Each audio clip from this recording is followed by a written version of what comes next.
বলা হয় একটা যুদ্ধে শুধুমাত্র দুই ধরনের মানুষের উপকার হয়, যারা অস্ত্র বিক্রি করে এবং যারা খবর দেখায়। বাংলাদেশি নিউজ মিডিয়া খুব মজার একটা জিনিস বুঝে গিয়েছে। আমি শিওর আপনারা সবাই এই রেসিপিটা অলরেডি বুঝে ফেলছেন। আমাদের মিডিয়ার রেসিপিটা আমি যদি একদম সহজ করে আপনাদের বুঝাই তাহলে এরকম: আমরা যেহেতু ধর্মপ্রাণ বাঙালি, আমরা ইসলাম ধর্মকে অনেক বেশি পছন্দ করি। এই কারণে বাই প্রোডাক্ট হিসেবে ইসলাম ধর্মাবলম্বী রাষ্ট্র সেগুলোর প্রতি আমাদের এক ধরনের ভালোবাসা আছে, এবং একইভাবে ন্যাচারালি ইসলাম ধর্মের সাথে খারাপ যারা করতেছে সেই সব রাষ্ট্রের প্রতি আমাদের এক ধরনের ঘৃণা আছে। এখন বাংলাদেশি মিডিয়া বুঝে গিয়েছে যে আমরা যদি এই ইমোশনগুলোকে কাজে লাগায় সবসময় নিউজ করতে পারি, তাইলে আর কোনো কিছু নিয়ে আমাদের টেনশন করতে হবে না। এখন যেহেতু দিন শেষে আমরা নিউজ মিডিয়া, মিথ্যা কথা তো আর বলা যায় না। আমাদের যেটা করতে হবে সেটা হলো আমাদের সবসময় অর্ধ সত্য বলতে হবে। অর্ধ সত্য যদি আমি বলি, তাহলে কেউ যদি আমাকে ধরতে আসে, তাহলে আমরা বলতে পারবো যে কই, আমি তো মিথ্যা কিছু বলি না, আমি তো সত্য কথাই বলছি। বাট আমি কথাটাকে এমন ভাবে প্রেজেন্ট করব যেন যে শুনতেছে সে ঠিক তাই শুনে যা সে শুনতে চায়। আমরা যেহেতু ধর্মপ্রাণ মানুষ, আমরা যখন দেখব যা আমরা দেখতে চেয়েছি, তখন আমরা লাখে লাখে জিনিসটা শেয়ার দিব।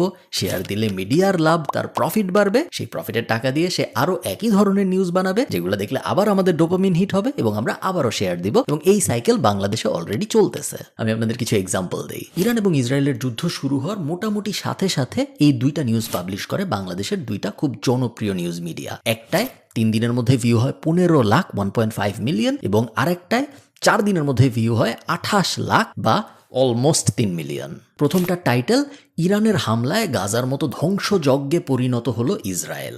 সেকেন্ডটা: ইসরায়েল শহরকে বিধ্বস্ত গাজার মতো বানিয়ে দিল ইরান। এখন বাংলাদেশের দুইটা জনপ্রিয় মিডিয়া নিউজ করছে, এবং দুইটা নিউজের টাইটেল এবং থাম্বনেল যদি আপনি পড়েন, আপনার মাথায় একটা জিনিস ক্লিয়ারলি আসবে, এবং যদি আপনি নিউজটা দেখেন তাহলেও আপনার মাথায় একদম ক্লিয়ারলি যে জিনিসটা আসবে সেটা হলো, হ্যাঁ, ইরানের হামলার কারণে ইসরায়েল পুরো ধ্বংস হয়ে গেছে। এবং দুইটা নিউজই যেটা বলছে, ইসরায়েল নতুন গাজা হয়ে গেছে, ইসরায়েলকে একদম ফ্ল্যাট করে দিছে ইরান, ইসরায়েল গাজায় কনভার্ট হয়ে গেছে একদম। বাস্তবতা কিন্তু এরকম না। জুনের 14 তারিখে ওই ভিডিওগুলো পাবলিশ হওয়ার আগের 48 ঘন্টার দিকে যদি আমরা তাকাই, তাহলে আমরা বুঝতে পারবো অ্যাকচুয়ালি ইরান ইসরায়েলকে কিরকম গাজা বানাইছে। ইসরায়েল ইরানের 138 জন মানুষকে খুন করে এই সময়টায়। এই 138 মানুষের মধ্যে মিলিটারির হাই অফিসিয়ালস ছিল, ইরানের পার্লামেন্টারি মানুষজন ছিল, নিউক্লিয়ার সায়েন্টিস্ট ছিল, এবং অবশ্যই সাধারণ মানুষজনও ছিল। 29টা শিশুও ছিল। এটা জাস্ট মৃত্যুর কথা বলতেছি আমি, শুধু কিন্তু মানুষ মারা যায়নি ইরানে, আহতও হয়েছে অনেক। এক্সাক্ট হিসাব হলো 320 জনের আশপাশে আহত হয়েছে। এই ছিল ইরানের ক্ষয়ক্ষতির হিসাব ইসরায়েলের অ্যাটাকের কারণে। এখন এই সেম টাইম ফ্রেমে, এই 48 ঘন্টায় ইরান ইসরায়েলের ওপরে অ্যাটাক শুরু করছে মোটামুটি 10-12 ঘন্টা পরে। সো ইরান একটু কম সময় পেয়েছে। বাট এই সেম মোটামুটি টাইম ফ্রেমে আমরা অন্য দিকের হিসাবটাও দেখি। এই যে মিডিয়াগুলো বললো না আপনাকে যে ইসরায়েলকে একদম ইরান গাজা বানায় ফেলছে, এই 48 ঘন্টা অ্যাকচুয়ালি কি হয়েছে জানেন? ইসরায়েলে 7 জন মানুষ মারা গেছে, 5 থেকে 7 জন রয়টার্সের হিসাবে। এই 5-7 জন মানুষ মারা যাওয়া ছাড়া এই যে বললো না যে ইসরায়েলকে গাজা বানায় দেওয়া হয়েছে, একদম ফ্ল্যাট করে দেওয়া হয়েছে, আসলে কি হয়েছে জানেন? 100 ব্যালিস্টিক মিসাইল এবং 100 ড্রোন অ্যাটাক করা হয়েছিল ইরান থেকে ইসরায়েলে, যার বেশিরভাগই আকাশে অ্যাটাক ডিফেন্ড করা হয়েছে, এবং কিছু কিছু মাটিতে পড়েছে। যেগুলা মাটিতে পড়েছে সেগুলা ইসরায়েলের মাটিতে পড়ার কারণে ইসরায়েলের 100 মানুষ ডিসপ্লেস হয়েছে। টোটাল 10 থেকে 15টা বিল্ডিং এর ক্ষতি হয়েছিল ওই সময়। ডিসপ্লেস হওয়ার মানে হলো গিয়ে তারা সাইরেন শুনে চলে গেছে অন্য জায়গায়, এটাকে বলা হয় ডিসপ্লেস হওয়া। এই জিনিসটাকে বাংলাদেশি মিডিয়া রিপ্রেজেন্ট করছে যে ইসরায়েলকে গাজা বানায় দেওয়া হয়েছে। এইভাবে কেন করছে? কারণ তারা জানে যে ঠিক এইভাবে যদি নিউজটা সাজানো হয়, ঠিক এইভাবে যদি আমরা কিছু অংশ এখান থেকে নিয়ে কিছু অংশ ওখান থেকে নিয়ে ন্যারেশনটা বানাই, তাহলে আমরা যেহেতু ধর্মপ্রাণ বাঙালি, আমরা অনেক এক্সাইটেড হব, আমরা অনেক খুশি হব। এবং আমরা সাধারণত তখনই কোনো কিছু শেয়ার করি যখন আমাদের অনেক খুশি লাগে বা আমাদের একটা হ্যাপি টাইপ মোমেন্ট সৃষ্টি হয়। ন্যাচারালি আমাদের ব্রেন আমাদের যা ভালো লাগে না তা আস্তে আস্তে অ্যাভয়েড করে। আপনি দেখেন, রাস্তা দিয়ে আপনি হাঁটতেছেন, মনে করেন রাস্তায় একটা বিড়াল মরে পড়ে আছে বা একটা পাখি মরে পড়ে আছে, আপনি একবার তাকায় আর তাকাবেন না, কারণ আপনার ব্রেন জানে যে ওইদিকে তাকাইলে আপনার খারাপ লাগবে, কষ্ট লাগবে। রাস্তায় যদি সুন্দর কোনো একটা কিছু থাকতো, তাহলে আপনি বারবার তাকাইতেন, আপনি কাছে যাইতেন, আপনি দাঁড়ায় দেখতেন। কেন? কারণ ওগুলো সুন্দর জিনিস, আমাদের ব্রেন ন্যাচারালি চায় ডোপামিন হিট আরো বাড়াইতে। নিউজ মিডিয়াগুলা এক্স্যাক্টলি এই জিনিসটা করতেছে, খুব বাজেভাবে করতেছে, যেটা দেখতে খুব বাজে লাগতেছে। এটা কিন্তু একবারের কাহিনী না। এর আগে যখন গাজা এবং ইসরায়েলের এই যুদ্ধটা চলতেছে, সেই সময় আপনি যদি কিছু নিউজের হেডলাইন দেখেন, এগুলো সব কিন্তু জনপ্রিয় নিউজের হেডলাইন। আমি বলতেছি বাংলাদেশের নেতানিয়াহুর দুঃখ প্রকাশ, শেষ হচ্ছে ইসরায়েল গাজা যুদ্ধ, 1 বছর আগের নিউজ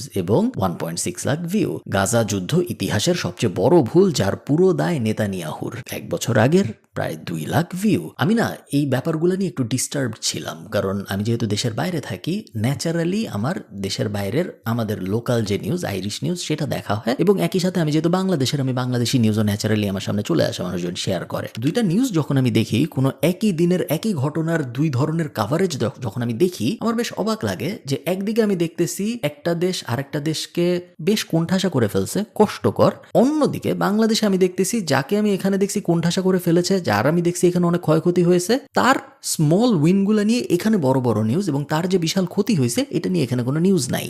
যখন আমি একটু ডিস্টার্বড হইলাম, তখন আমি ভাবলাম যে এই জিনিসকে আমার একারই মনে হয়। আমি কয়েকজন যারা এই ধরনের যুদ্ধ নিয়ে অনেক বেশি পড়াশোনা জানেন এবং করেন এবং নিয়মিত খোঁজ খবর রাখেন, তাদের একটু জিজ্ঞেস করে দেখি যে তাদের কি মনে হয়। মুহাইমিন ভাইয়ের উত্তরটা ছিল অনেকটা এইরকম। হ্যাঁ, অবশ্যই। আসলে নিউজগুলা যেভাবে প্রেজেন্ট করা হয় এটা রিয়েলিটির সাথে মিলে না। কয়েকটা উদাহরণ দেই। যেমন হুতিরা যখন আপনার ইসরায়েলের উপর আপনার যেই ব্লকেড দিয়েছিল যে লোহিত সাগরে কোনো জাহাজ যেতে পারবে না, আসবে না ইত্যাদি। তো এটা তো বুঝে গেছে যে এই ব্লকেড 100% আসলে সাকসেসফুল করা ওইভাবে সম্ভব না। এটা বুঝাই যায়। তো তারপরেও ধরলাম যে 100% সাকসেসফুল করলো, কিন্তু লোহিত সাগরের মুখ কিন্তু পৃথিবীর একমাত্র পথ না। ইসরায়েলের আপনার পশ্চিমে পুরা অংশটা সাগর এবং ওটা খোলা আছে। তো তখন একটা থাম্বনেল দেখা গেল যে ইসরায়েলকে ভাতে মারার বুদ্ধি করেছে হুতি। তো এখন আপনার যেখানে সমুদ্র মানে একটা অংশ পুরাই খোলা আছে এবং আপনার মূল মিত্ররা হচ্ছে ওই পাশে, তো কিভাবে এটা ভাতে মারার বুদ্ধি হইতে পারে? It makes no sense. কিন্তু ওই ওই ওই ধরনের দিল। এবং এই যে ভাতে মারা, এটা কি আমাদের দেশের যে সংস্কৃতি, এটার সাথে খুব মানে একটা রিলেভেন্ট এবং মানে খুব এক্সাইটিং লাগে ভাতে মার ব্যাপার। তো দিন শেষে কি হলো, ইসরায়েলকে ভাতে মরছে, মরে নাই, কিন্তু ওইভাবে হামলা দিয়ে যাচ্ছে। তারপরে আবার যেমন হিজবুল্লাহকে মানে হিজবুল্লাহ অবশ্যই সাহসিকতার সাথে ফাইট করেছে, কিন্তু আলটিমেটলি যেটা হয়েছে সেটা হচ্ছে যে ইসরায়েল হিজবুল্লাহকে প্রায় উইকেন্ড করে দিয়েছে। এবং এখন দেখেন হিজবুল্লাহ কিন্তু আসলে অ্যাক্টিভেট হতে পারছে না, কারণ তার যে উপরের চেইনটা এটা একদম মানে মানে ডিসরাপ্ট করে এবং অস্ত্রের গুদাম অনেক উইকেন্ড করে দিয়েছে।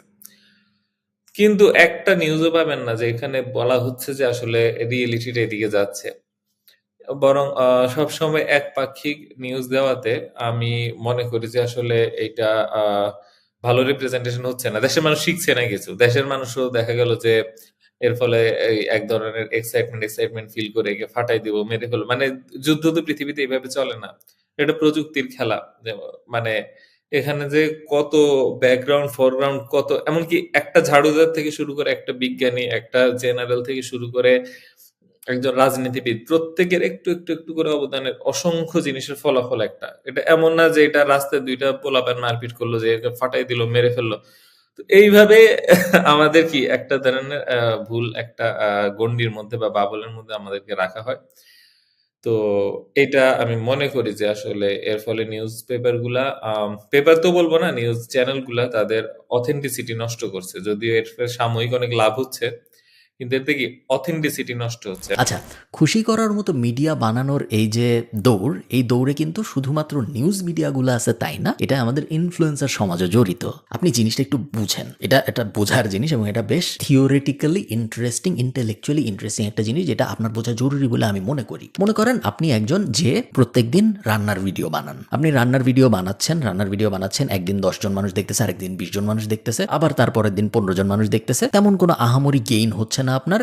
একইভাবে যেহেতু আপনি রান্নার ভিডিও বানাচ্ছেন, 10 জন 20 জন 30 জন মানুষ দেখতেছে, আপনার তেমন আয় রোজগারও হচ্ছে না ফেসবুক থেকে বা ইউটিউব থেকে। পরের দিন একটা যুদ্ধ শুরু হইলো, যুদ্ধ নিয়ে আপনি একটা ভিডিও বানাইলেন, ইমিডিয়েটলি দেখলেন আপনি 1-1.5 লাখ মানুষ আমার যুদ্ধ নিয়ে ভিডিও দেখছে। যুদ্ধ তো আপনার টপিক না, যুদ্ধ নিয়ে আপনার তেমন জানাশোনা নেই, আপনি রান্না বান্না নিয়ে কথাবার্তা বলতেছিলেন। জাস্ট বিকজ যুদ্ধ নিয়ে ভিডিও বানানোর কারণে অনেক মানুষ দেখছে, এবং আপনি খেয়াল করছেন যে যুদ্ধের এই ব্যাপারটার উপরে শুধু যদি আমি ফোকাস করি, আমি যদি ওই পাশের ক্ষয়ক্ষতির কোনো হিসাব না দিয়ে শুধু এই পাশের ক্ষয়ক্ষতির হিসাব দেই, বা এই পাশের ছোট ছোট স্মল উইনগুলোর উপরই ফোকাস করি, ওই পাশের বড় ক্ষতির উপরে ফোকাস না করি, আমার ভিউ বাড়তেছে।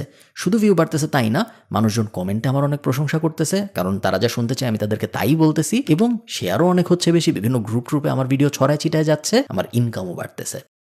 ন্যাচারালি এই ব্যাপারটা যখন হইতে থাকে 5 বার হয়, 7 বার হয়, 10 বার হয়, আপনি আর রান্নার ভিডিও বানাবেন না, আপনি পুরাটা সময় যুদ্ধের ভিডিও বানানো শুরু করবেন। মনে মনে অবচেতন মনে আপনি চাবেন যে আরো যুদ্ধ হোক, তাহলে আমি আরো নিউজ বানাইতে পারবো এইসব বিষয়ে, এবং শুধু এক সাইডের নিউজই আমি যখন দিব তখন এক সাইডের মানুষজনই ওই নিউজগুলো দেখবে এবং আমার রমরমা ব্যবসা। এবং এই জিনিস আসলে হচ্ছে, এবং পুরা দুনিয়ার মিডিয়া এই জিনিসই করে। পুরা দুনিয়ার মিডিয়া এভাবেই আস্তে আস্তে বায়াসড হয়ে যায়, এবং আনফরচুনেটলি একটা সময় পর্যন্ত শুধু মিডিয়া হইতো, এখন আমরা দেখতেছি ইনফ্লুয়েন্সার সমাজেও এই জিনিস হচ্ছে। এতে করে শর্ট টার্মে ভিউ বাড়তেছে, শর্ট টার্মে এনগেজমেন্ট বাড়তেছে, বাট লং টার্মে আসলে ক্ষতিই হচ্ছে। যদি একটা উদাহরণ দেই, ইমো বাংলাদেশে হোয়াটসঅ্যাপের চেয়ে আরো বেশি পপুলার ছিল, কিন্তু ইমো কি করলো, সস্তা জনপ্রিয়তার জন্য এমন কিছু অ্যাড কন্টেন্ট আনা শুরু করলো, যাতে মনে হলো যে খুব দ্রুত একটা মানে বিশাল মানে 3x 4x আপনার রেভিনিউ করে ফেলবো, কাস্টমার বেস করে ফেলবো। কিন্তু আলটিমেটলি দেখা গেল এখন এভরিওয়ান ইজ ইউজিং হোয়াটসঅ্যাপ, এত বড় মার্কেটটা নষ্ট করে ফেললো। আচ্ছা, নিউজ মিডিয়াগুলো তো বোকা না, আমার আপনার থেকে অনেক বেশি চালাক তারা। তারপরেও তারা এরকম অর্ধসত্য অ্যাঙ্গেলের নিউজ কেন পাবলিশ করে, এই প্রশ্ন আমার মাথায় আসছিল এবং আমি মহিমিন ভাইকে জিজ্ঞেস করছিলাম। আমি একটা কারণ বলতে পারি, সেটা হচ্ছে যেই সাংবাদিক বা যে ব্যক্তি ভিডিওটা ছাড়ে এবং ভিডিও যদি 1 মিলিয়নের মতন এরকম রিচ করে, তো তাকে দেখা যায় একটা বোনাস দিয়ে, বা ওই দিন সবার সামনে দেখা গেল যে একটা বড় রুমে মানে 30-35 জন আর কি পার্সন থাকে, তো সবার সামনে ডাক দিয়ে দেখা গেল যে ওই যে মূল যে ডিরেক্টর বা সামথিং মানে হুইজ বস, তো সে এসে সবার সামনে অভিনন্দন দিয়ে একটা খামে কিছু টাকা বা তাকে উপহার, মানে সবার সামনে তাকে সম্মানিত করে। তো এটা একটা ইনসেনটিভ কাজ করে যে ভিউটা কত বেশি বাড়াইতে পারি। তো সেই জন্য দেখা গেল যে ভিউ ব্যবসা যেটা সেইটা আসলে গুরুত্বপূর্ণ হয়ে গেছে। তো আর পত্রিকা কি চ্যানেলগুলোকে তো চলতে হয়। দেখা গেল আগের দিনে প্রচুর মানুষ যেভাবে টিভি দেখতো, তো টিভি থেকে একটা ভোক্তা দিকে চলে আসছে, তো তারা এখান থেকে তাদের রেভিনিউ সোর্স তৈরি করার চেষ্টা করছে। তো এইভাবে আসলে শর্ট টার্ম গেম খেলছে আমি মনে করব। এ পর্যন্ত যা যা করেছে আপনার কাছে মনে হতে পারে গুড বিজনেস পলিসি, কিন্তু ব্যাপার হচ্ছে যে বিজনেস পলিসি যদি আপনার যেটার জন্য মানুষ আপনাকে ফলো করে সেটাকে নষ্ট, আপনিও কেউ কিছু মানুষ ফলো করে, আমাকেও কিছু মানুষ ফলো করে, নিউজ চ্যানেলকে তার অনেক বেশি মানুষ ফলো করে, যেই জন্য যাকে ফলো করে সে যদি ব্যবসার জন্য ওই জায়গাটা নষ্ট করে ফেলে, তাহলে আসলে কি হবে না কেমন? এখন আমিও তো চাইলে বলতে পারি যে আচ্ছা এমন একটা ফর্মুলা দিব বা এমন একটা কৌশল শিখাবো যেটাতে যে কোনো যুদ্ধে আপনি জয়ী হতে পারবেন। কিছু মানুষ কিন্তু আসবে, কেন? আগে বিশ্বাস থেকে আসবে, তারপরে যখন বিশ্বাসটা ভঙ্গ হবে, আমারই ইমিডিয়েট কিছুটা প্রচুর টাকা হবে, সেই কিন্তু আসলে দিন শেষে আমার মনে হয় এটা খুব একটা হেলদি বিজনেস পলিসি হবে না। দেখেন, এই ব্যাপারটা না বোঝাটা খুবই জরুরি একজন ক্রিটিক্যাল থিঙ্কার হওয়ার জন্য। দুনিয়ার কোনো মিডিয়া আনবায়াসড না, ইনফ্যাক্ট দুনিয়ার কোনো মানুষই হয়তো আনবায়াসড না। আপনারা জানেন আল জাজিরাকে ইসরায়েলে নিউজ করতে দেয় না, এবং আমরা এই কারণে অনেক সময় বলতেই পারি যে ইসরায়েল কি খারাপ, ওরা আল জাজিরাকে নিউজ করতে দেয় না, ওরা ইন্ডিপেন্ডেন্ট জার্নালিজম ভিতরে আসতে দেয় না, ওরা অনেক খারাপ, এবং এটা বলে ইন্টারন্যাশনাল মিডিয়া। একই সাথে ইরান কিন্তু বিবিসিকে নিউজ করতে দেয় না, ইরান বিবিসির কোনো সাংবাদিককে ইরানের ভিতরে ঢুকতে দেয় না। সো সব দেশের সব মিডিয়ার বায়াসনেস আছে, সবার নিজেদের পছন্দের জিনিসপত্র আছে, সবার নিজেদের অপছন্দের জিনিসপত্র আছে। আমরা জানি যে আমেরিকায় আপনি যদি ফক্স নিউজ ফলো করেন, আপনি সবসময় দেখবেন রিপাবলিকানদের প্রশংসা করতেছে, ডেমোক্র্যাটদের একদম ধুয়ে ফেলতেছে। আপনি আবার যদি সিএনএন এর দিকে তাকান, আপনি দেখবেন না, রিপাবলিকানরা সব খারাপ, ওরা একদম সবকিছু শেষ করে ফেলতেছে, বাট ডেমোক্র্যাটরা অনেক ভালো। বাংলাদেশে যে এই জিনিস আছে আমরা জানি, বাংলাদেশে কিছু স্পেসিফিক মিডিয়া হাউস আছে যারা একটা দলেরই প্রশংসা করে এবং বাকি সবাইকে খারাপ বলে। আবার অন্য কিছু নিউজ পেপার আছে, অন্য কিছু চ্যানেল আছে, এরা অন্য আরেকটা দলকে হয়তো অনেক ভালো বলে, বাট আবার আরেকটা দলকে খারাপ বলে। দুনিয়ার এই বায়াসনেস আপনি আমি থামাইতে পারবো না, এবং আমাদের পক্ষে এই জিনিস কখনোই থামানো সম্ভব না। এখন আপনার আমার করণীয় কি? আমি আপনি তো ইরান ইসরায়েলে যায় দেখে আসবো না যুদ্ধ কিরকম চলতেছে, কে জিততেছে, কে হারতেছে, কে কারে কতগুলো মিসাইল মারলো। আমাদের জানার একমাত্র উপায়ই মিডিয়া, এবং যেহেতু মিডিয়াকে বিশ্বাস করা যাচ্ছে না সেইভাবে, আমরা অ্যাকচুয়ালি করবো কি? আপনি নিউজটা দেখেন, নিউজটার টাইটেল নেতানিয়াহু পরাজয় স্বীকার করলেন, এবং নিউজটার থাম্বনেইলে লেখা 7 দিক থেকে হামলা, ভয়ঙ্কর বিপদে ইসরায়েল। 27 লাখ মানুষ দেখছে এই নিউজ যদি আপনি দেখেন, এটা 8 মাস আগের নিউজ, তার মানে 8 মাস আগেই নেতানিয়াহু পরাজয় স্বীকার করে চলে গেছেন। যুদ্ধ থাকারই কথা না দুনিয়া, যদি এই নিউজ সত্য হয়ে থাকে, বাট এই নিউজ সত্য না আনফরচুনেটলি, এবং যুদ্ধ এখনো চলতেছে, এবং নেতানিয়াহু পরাজয় স্বীকার করে নেই, 7 দিক থেকে কোনো ভয়ঙ্কর হামলাও হয়নি ইসরায়েলের বিরুদ্ধে।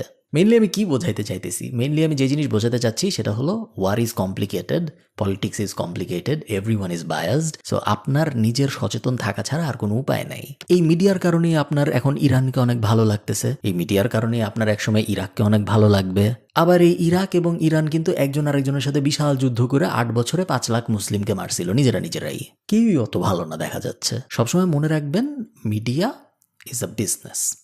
মিডিয়ার উদ্দেশ্য প্রথমে নিজের বিজনেস ঠিক করা, নিজের প্রফিট দেখা, তারপরে আপনার নিউজ দেখানো। এই দুইটার মধ্যে যদি চুজ করতে হয়, সে সবসময় নিজের প্রফিট আগে দেখবে, কারণ নিজের ঘর চললে তারপরে সে না যায় আপনাকে নিউজ দেখাবে। একটা নিউজকে বা একটা ঘটনাকে অনেকভাবে অনেক অ্যাঙ্গেলে দেখানো যায়। মনে করেন আপনি আমাকে অনেক পছন্দ করেন, আপনি আরেকজনকে অনেক অপছন্দ করেন। আপনি যারা অপছন্দ করেন তার আর আমার মধ্যে বিশাল মারামারি হইলো, আমি তারে 2টা চড় দিলাম, এরপরে সে আমাকে 2টা চড় দিল এবং তারপরে সে আমাকে গুলি করে মেরে ফেললো। একটা নিউজ মিডিয়া যদি নিউজ করে যে আমি তাকে চড় দিছি, শেষ, ওখানেই যদি নিউজটা শেষ হয়ে যায়, আপনার ওই নিউজ দেখে অনেক ভালো লাগবে, কারণ আপনি আমাকে পছন্দ করেন, আপনি দেখলেন আমি একজনের চড় দিছি, মারছি, খুব ভালো হয়েছে। বাকি নিউজ টুক সে করে না যে তারপরে যে সে আমার মেরে টেরে চলে গেছে। একপাক্ষিক নিউজগুলো যেন আমরা একটু অ্যাভয়েড করার চেষ্টা করি, আমরা যেন চারিদিকের নিউজগুলো অ্যানালাইসিস করার চেষ্টা করি। ইন্ডিপেন্ডেন্ট জার্নালিজম, ইন্ডিভিজুয়াল জার্নালিজম, এই ব্যাপারগুলো এই কারণেই বাড়তেছে, কারণ এখন মানুষের নিউজ মিডিয়াগুলোকে ট্রাস্ট করতে পারতেছে না, এবং রাইটলি সো। এই ব্যাপারগুলো যতদিন না আপনি বুঝবেন, ততদিন আপনি নিজের ছোট্ট একটা বাবলের মধ্যে থাকবেন, এবং আপনি শুধু তাই দেখবেন যা আপনার দেখতে ইচ্ছা করে, যা দেখলে আপনার ভালো লাগে। রিয়েলিটির থেকে আস্তে আস্তে আপনি দূরে চলে যেতে থাকবেন, যেটা কখনোই আপনার সাথে হওয়া উচিত না। আপনার সবসময় রিয়েলিটির যত কাছে সম্ভব তত কাছে থাকা উচিত। আমরা সবাই জানি যে দুনিয়া হইল ইনফরমেশনের, ইনফরমেশন, সঠিক ইনফরমেশন, ফুল পিকচার, ম্যাক্রোভিউ, এগুলো যদি কারো কাছে না থাকে, সে কখনোই দুনিয়ায় ইনফর্মড ডিসিশন নিতে পারবে না, সে কখনোই একটা প্রপার ক্রিটিক্যাল থিঙ্কার হইতে পারবে না। এবং কোনো কারণ নাই আপনার এই জিনিস না হওয়ার, জাস্ট বিকজ কিছু মিডিয়া আপনাকে ওই জিনিসে দেখাচ্ছে যে জিনিস আপনি দেখতে চান। এই ভিডিওতে আমি যে এক্সাম্পলগুলো দিয়েছি, সেই এক্সাম্পলগুলো স্পেসিফিক্যালি একটা কনফ্লিক্টের, যেহেতু এখন এই যুদ্ধটা বেশি হচ্ছে, বাট তার মানে এই না যে শুধু এই যুদ্ধের কারণেই মিডিয়া এরকম করতেছে। সবসময় এরকম করে, কখনো কোনো পলিটিক্যাল পার্টিকে নিয়ে করে, কখনো কোনো খেলাকে নিয়ে করে, কখনো অন্য কোনো বিষয় নিয়ে করে। অনেক সময় দেখা যায় আপনি যা চাচ্ছেন, আপনি হঠাৎ করে খেয়াল করলে দেখবেন হ্যাঁ ও তো তাই বলতেছে, যেটা সবসময় ভালো ব্যাপার না। ভালো থাকেন সবাই, সবার সাথে আমার দেখা হবে পরের কোনো একটা ভিডিওতে। টাটা।